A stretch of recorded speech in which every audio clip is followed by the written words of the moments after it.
এবছর কলাই চাষে ফলন বিপর্যয় ঘটায় মারাত্মক লোকসানের মুখে পড়েছেন কৃষকরা। অনুকূল আবহাওয়ার অভাবে ফলন উল্লেখযোগ্য কমে যাওয়ায় উৎপাদন খরচও তুলতে পারছেন না বহু চাষি। এই অপ্রত্যাশিত ক্ষতির কারণে কলাই চাষের ভবিষ্যৎ নিয়ে গভীর উদ্বেগ সৃষ্টি হয়েছে। এমন লোক বলছি না যে আমার এবার 2-4টি বেশি কলাই হবে, বর্ষাতে আরাম হয়, ফলন পোকার জোর বেশি। বীজ দিয়ে গেলাম আর এই মেঘলাতে এক রাইতে আরাম হয়ে গেছে একদিনে।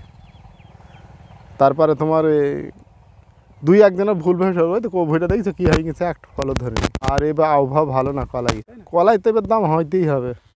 স্থানীয় কৃষকদের সঙ্গে কথা বলে জানা গেছে, এবছর কলাই চাষের শুরুতে অতিরিক্ত বৃষ্টিপাতে বীজ পচে যাওয়ায় চারা গাছের ক্ষতি হয়েছে।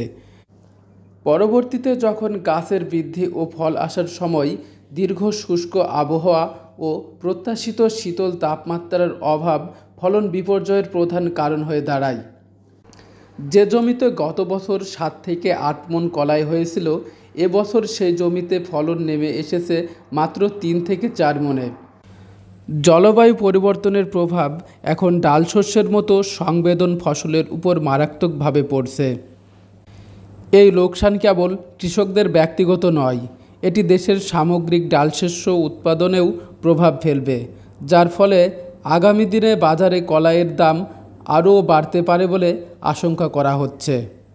সরকার এই পরিস্থিতিতে কৃষকদের পাশে কী ধরনের পদক্ষেপ নেয়, এখন সেদিকে তাকিয়ে ক্ষতিগ্রস্ত কৃষকরা। জাহিদুল ইসলাম, মানবতার চোখ, মেহেরপুর।